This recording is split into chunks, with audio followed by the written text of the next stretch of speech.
Bonsoir. Bonsoir monsieur, vous êtes je crois le président de Stop. Voilà, donc je suis Michel Liotto, donc je représente deux associations, Stop LGB Sanary et le collectif Stop LGB Sud-Seine-Baume.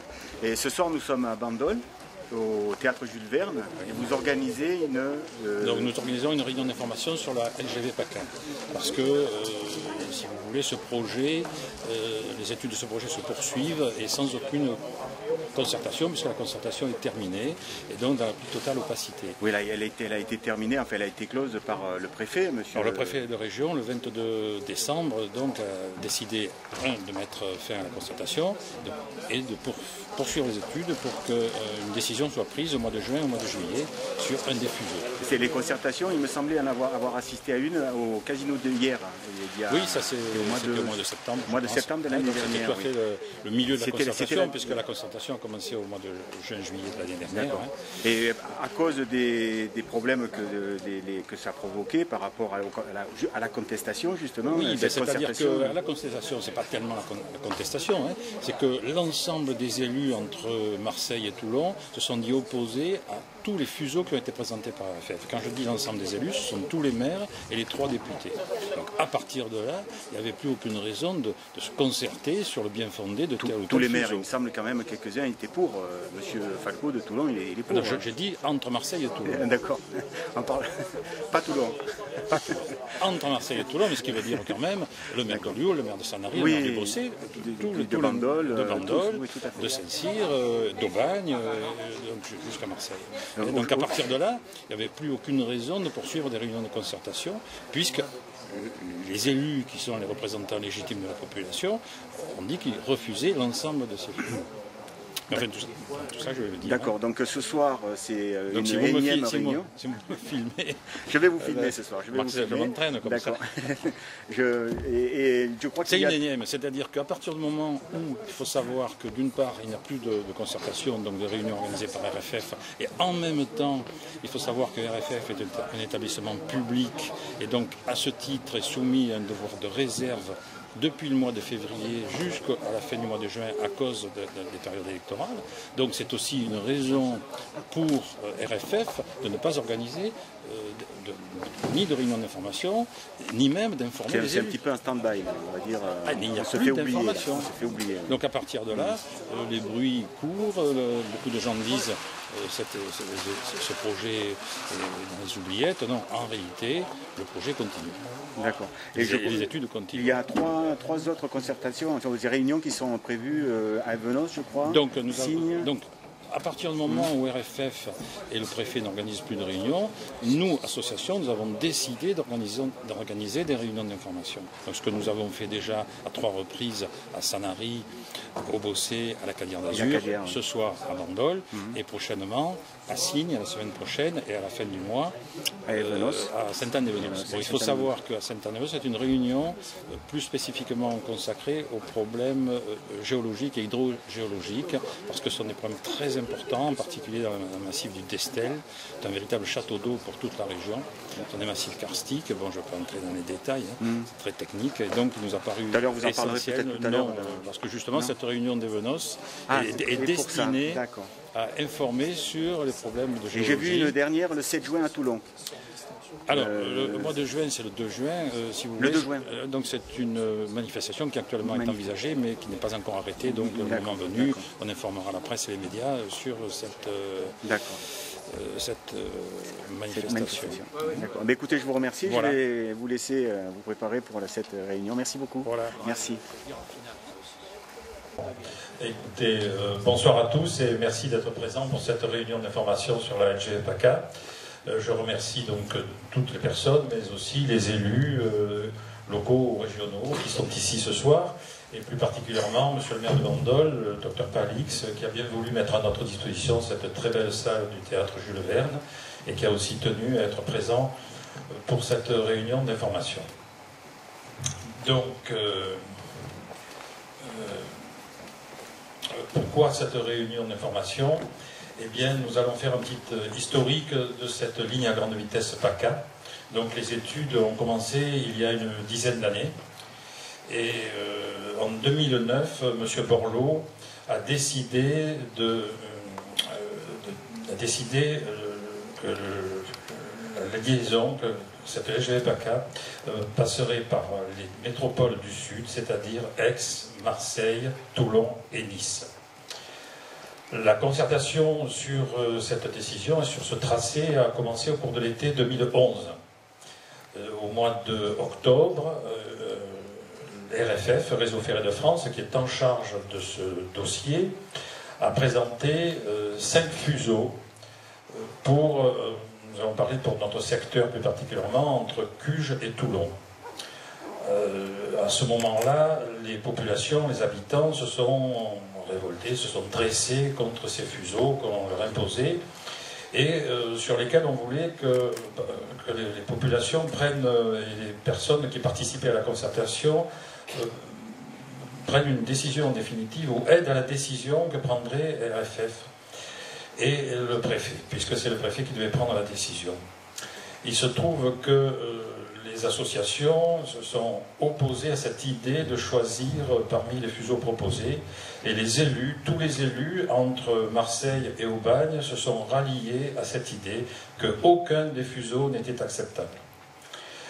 Donc cette opposition s'est manifestée de la part des élus par des motions qui ont été signées, une motion en particulier dans le secteur d'Aubagne à la vallée du Vaune et une autre motion dans le secteur de l'Ouest Barrois, on va dire, de Sud-Sainte-Baume élargi à la ville d'Ollioules et à la ville de Sanary, qui ne faisait pas partie encore, et qui ne fait toujours pas partie d'ailleurs de la communauté de communes de Sud-Sainte-Baume. Cette opposition donc s'est manifestée par 25 000 pétitions qui ont été signées dans la région, par des manifestations qui se sont déroulées au Bossé au mois de novembre, à Toulon, à Marseille. Donc à partir de là, le préfet, lors du COPIL qui s'est tenu le 22 décembre, le COPIL c'est le comité de pilotage, c'est une réunion sous la présidence du préfet de région qui réunit un certain nombre de décideurs, a décidé de ne pas décider le choix du fuseau et de reculer cette décision sur le choix de fuseau au mois de juillet 2012. Mais en même temps, il a donné comme instruction à Réseau Ferré de France, qui est le maître d'ouvrage pour l'État, mais le maître d'œuvre aussi, il a donné comme instruction de poursuivre les études. Ce que RFF a fait, mais comme le préfet avait en même temps décidé d'arrêter la concertation, au moins pour les 2 départements des Bouches-du-Rhône et du Var, ces études se poursuivent dans la plus totale opacité. D'autant plus que RFF étant un établissement public, RFF est tenu à un droit de réserve à cause de la période électorale que nous sommes en train de traverser. Cette période de réserve s'étend du mois de février jusqu'à la fin du mois de juin. Donc c'est une occasion pour RFF de ne pas communiquer ni aux populations ni aux élus, et RFF a d'ailleurs annulé des réunions techniques qui étaient prévues avec certaines communes, en particulier à Aubagne. À partir de là, les associations, donc, qui sont localement, on va dire, association Stop TGV Sanary, et au niveau du Sud-Sainte-Baume, le collectif Stop LGV Sud-Sainte-Baume ont décidé d'organiser des réunions pour informer les populations de la poursuite des études et pour en même temps faire connaître en quoi consiste ce projet. Il faut savoir que la dernière réunion de concertation organisée par RFF, qui s'est déroulée à Nice au mois de février, et en présence de personnalités éminentes, puisqu'il y avait le président du Conseil général des Alpes-Maritimes, M. Ciotti, il y avait M. Estrosi, maire de Nice, il y avait le premier adjoint au maire de Gênes. Cette réunion a réuni 125 personnes, c'est sur le compte rendu officiel de RFF. Vous imaginez que quand on enlève 25 ou 30 personnes, les élus, les officiels, ça fait vraiment très très peu de monde. Et non seulement ça fait... Pourquoi ça fait peu de monde? Parce qu'il n'y a eu aucune volonté de faire de la publicité sur le débat. Mais il y avait pratiquement plus de policiers que d'assistants. Et les policiers étaient dans l'hôtel où se tenait cette réunion. C'était quand même quelque chose d'absolument risible, mais scandaleux à la fois. Donc c'est pour ça que nous avons organisé ces réunions, Ici, c'est donc la 4e que nous organisons. La première s'est déroulée à Sanary, la 2e au Bossé, la 3e à la Cadière d'Azur. Et ces 3 réunions qui se sont déjà déroulées ont réuni plus de 1000 personnes. Donc je vous remercie d'être ici à Bandol, parce qu'on pourrait dire que Bandol est un petit peu moins impacté, puisqu'aucun des tracés ne passe par Bandol. Mais nous allons voir à travers la présentation que nous allons faire que cette question de la LGV PACA dépasse largement les enjeux locaux et même régionaux. Je voudrais, avant de vous présenter en détail le déroulé de cette réunion, je voudrais vous apporter des informations qui viennent d'une part de M. Beneventi, qui est le maire d'Olioul, que nous avons contacté, comme nous avons contacté tous les maires de la région, pour leur dire nous n'avons pas d'informations de la part de RFF, vous, en tant qu'élu, essayez d'en obtenir, écrivez. Et je vais vous dire la lettre que nous a adressée M. Beneventi tout récemment. Je vous confirme par la présente que j'ai déjà sollicité le 15 février 2012 le président de RFF afin d'avoir des informations précises sur la nature des études en cours. Aussi, je viens de nouveau de solliciter RFF afin qu'un bilan d'étape soit organisé pour donner toute la transparence nécessaire à un projet de cette envergure. Je ne manquerai pas de vous tenir informé de la suite, etc. Donc vous voyez bien que même les élus n'arrivent pas à obtenir des informations de la part de RFF à propos de ce projet qui a des conséquences vraiment très très importantes. Alors, nous avions demandé à rencontrer Madame Josette Ponce, qui est députée du Var, et vice-présidente du Conseil général. Elle a bien voulu nous recevoir hier, vous voyez, c'est tout récent. Et nous lui avons exposé ce que nous allons vous exposer ce soir, parce qu'il est absolument navrant qu'une personnalité aussi éminente qu'un député, vice-président du Conseil général, ne reçoive pas, elle non plus, d'informations de la part de l'administration. Donc, nous lui avons en particulier indiqué qu'au niveau national, que ce soit à la Chambre des députés, donc le député UMP, M. Mariton, la Commission des finances du Sénat, le président de la SNCF, récemment sur France Inter, dans le cadre des assises du ferroviaire qui se sont tenues au mois de la fin de l'année dernière, tous ces organismes, ces personnes ont dit on ne peut pas faire à la fois de nouvelles lignes TGV, LGV et rénover le réseau existant. C'est absolument incompatible. Donc c'est quand même un élément très important de savoir qu'à ce niveau de responsabilité, ces personnes disent une chose comme ça et on continue les études de notre ligne. Donc à partir de là, Madame Ponce a été d'accord avec nous pour convenir qu'il fallait des études indépendantes, parce que le problème de RFF, c'est que RFF est juge et partie. Il y a un conflit d'intérêts.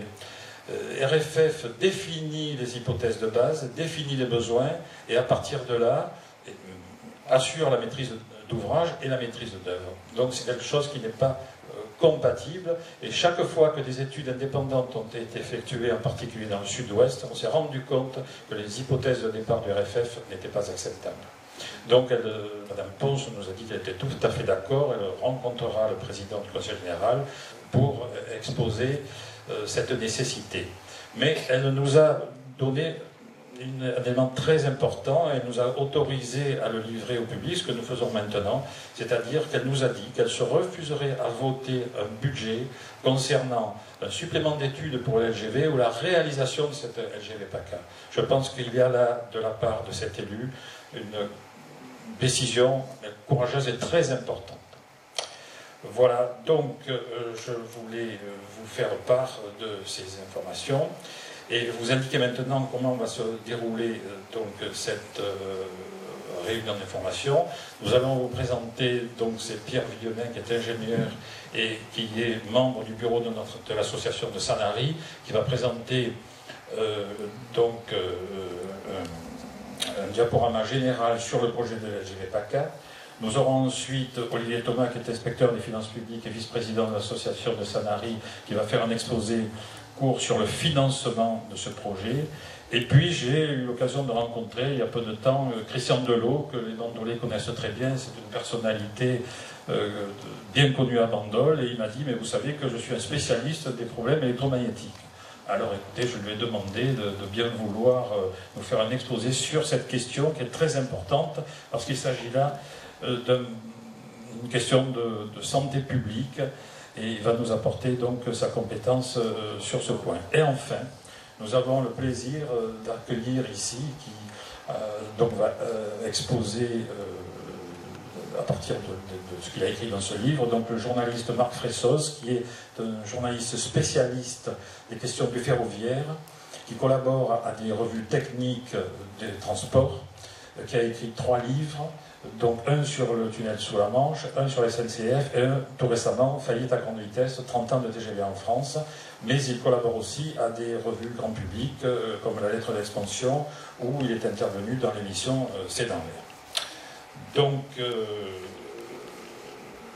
crois que je vais passer maintenant la parole donc, à Pierre Vuillemin pour l'exposé général sur la ligne à grande vitesse PACA. Voilà, je vous remercie.